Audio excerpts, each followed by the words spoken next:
Guys, मैं CP Singh स्वागत करता हूं आपका सीपीएस एग्जाम सफर 2.0 के यूट्यूब चैनल में।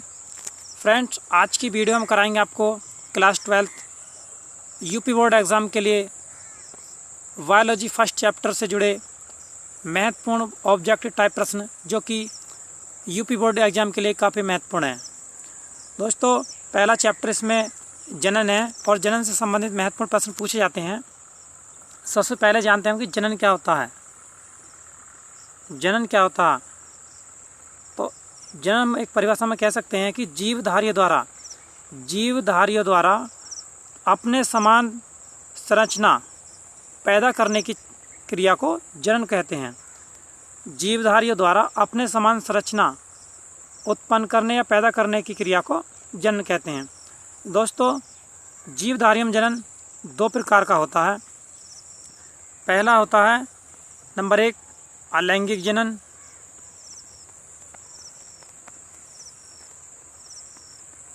पूछ लिया जाता कि जीवधारियों में जनन कितने प्रकार का होता है, तो जनन होता है हमारा दो प्रकार का।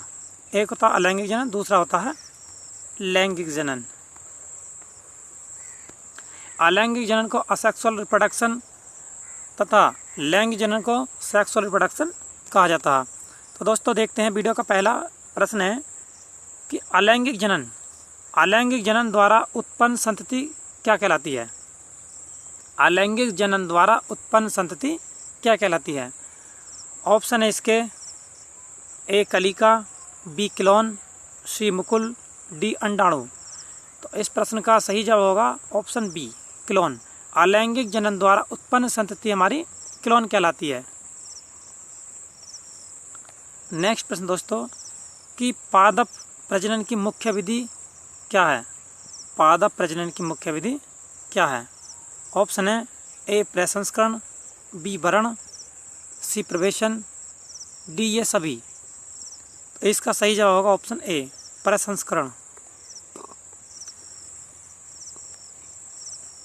तीसरा प्रश्न है दोस्तों कि कृत्रिम कायिक जनन संभव है।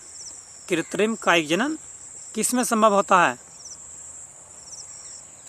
ऑप्शन है इसके ए आम, बी प्याज, सी आलू, डी इनमें से कोई नहीं। तो इस प्रश्न का सही जवाब होगा ऑप्शन ए आम। दोस्तों, आम का बॉटनिकल नेम भी पूछा जाता है एग्जाम में। तो क्या होता है आम का जो बॉटनिकल नेम होता है हमारा मैंगीफेरा इंडिका, मैंगीफेरी इंडिका होता है।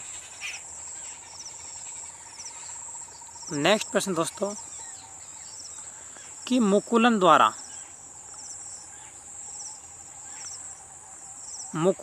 जनन किस में होता है? ऑप्शन है ए अमीबा, बी यीस्ट, सी प्लाज्मोडियम, डी लीशमानिया में। तो इस प्रश्न का सही जवाब होगा ऑप्शन बी यीस्ट।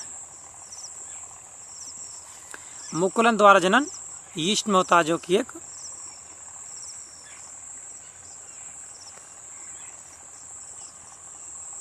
शैवाल, यीस्ट एक शैवाल होती है।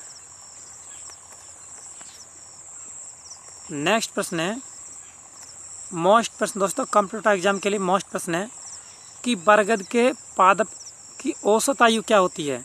बरगद के पादप की औसत आयु क्या होती है? ऑप्शन है ए 500 वर्ष, सी 1000 वर्ष, बी 200 वर्ष, डी 2000 वर्ष। तो इस प्रश्न का सही जवाब होगा ऑप्शन बी 200 वर्ष। एक प्रश्न और पूछा जाता है बरगद से ही कि बरगद का बॉटनिकल नेम क्या है। तो बरगद का बॉटनिकल नेम होता है फिकस बेंगलेंसिस।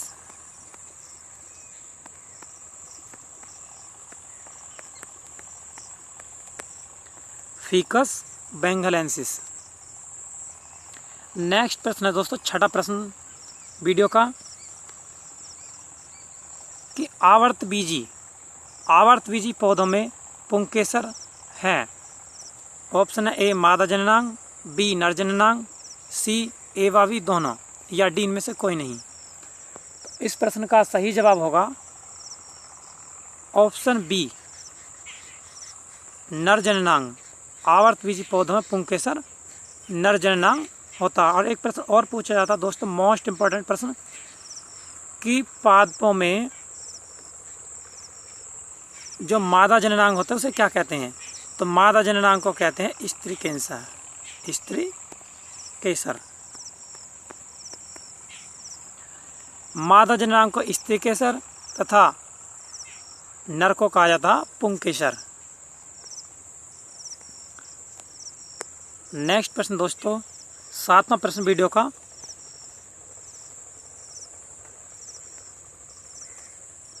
कि प्लाज्मोडियम में विखंडी जनन के फलस्वरूप उत्पन्न संततियाँ क्या कहलाती हैं? प्लाज्मोडियम में विखंडी जनन के फलस्वरूप उत्पन्न संततियाँ क्या कहलाती हैं? ऑप्शन है ए ज्वाइंट्स, बी स्पोरोज्वाइट्स, सी मीरोज्वाइट्स, डी स्पोरोमीरोज्वाइट्स। तो इस प्रश्न का सही जवाब होगा ऑप्शन सी, मीरोज्वाइट्स। 8वां प्रश्न दोस्तों वीडियो का,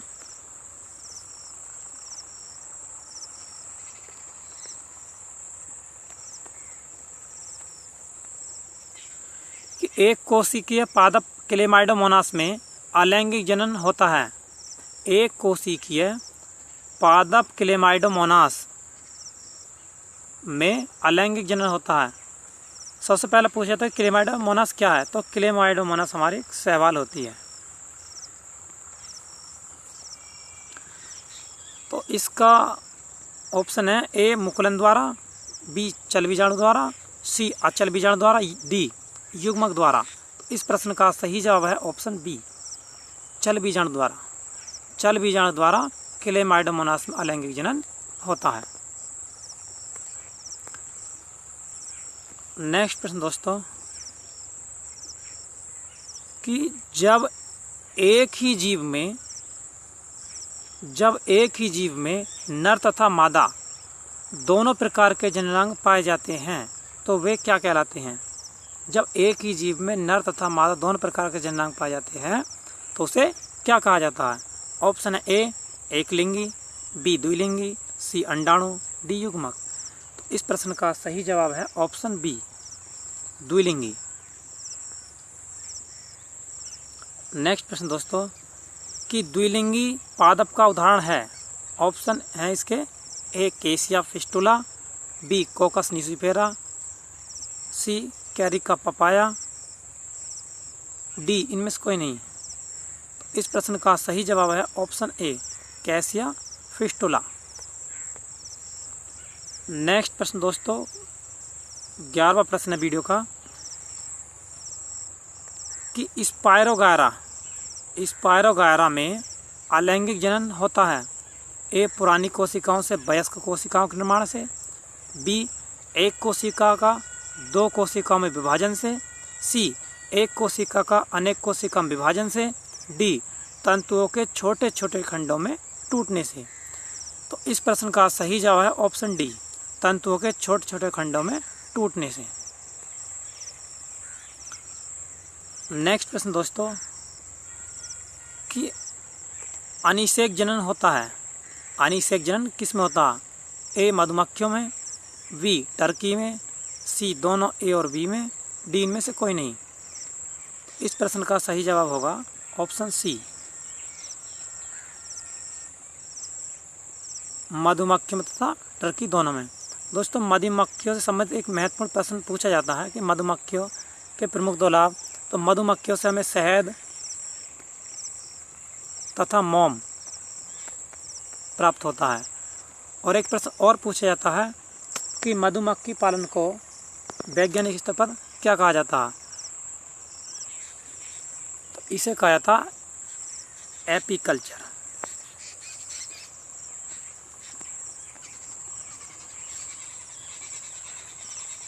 मधुमक्खियों का पालन वैज्ञानिक स्थिति पर या वैज्ञानिक दृष्टि से एपीकल्चर कहा जाता। मोस्ट पूछा जाता प्रश्न है ये। और एक प्रश्न और पूछा था कि अनिषेक जनन होता क्या है? तो अनिषेक जनन वह जनन होता है जिसमें बिना निषेचन के अंडाणु फल में परिवर्तित हो जाता है, या वह निषेचन जिसमें बिना निषेचन के अंडाणु फल में परिवर्तित हो जाता है, तो हमारा कहलाता है अनिषेक जनन। नेक्स्ट प्रश्न दोस्तों, अंतिम प्रश्न वीडियो का, कि अलैंगिक जनन संरचनाएं होती हैं कलिका में, जैम्यूल में, कोनिडिया में, डी ये सभी। तो इस प्रश्न का सही जवाब होगा ऑप्शन डी, इन सभी में। दोस्तों यदि वीडियो पसंद आए तो वीडियो को लाइक, शेयर तथा चैनल को सब्सक्राइब करें और बेल आइकन दबाना न भूलें, ताकि हमारी आने वाली नई वीडियो का नोटिफिकेशन आपको सबसे पहले प्राप्त हो। दोस्तों अन्य वीडियो पाने के लिए, सब्जेक्ट पर अन्य वीडियो पाने के लिए कमेंट बॉक्स में कमेंट करें और वीडियो को शेयर करें। Thank you for watching.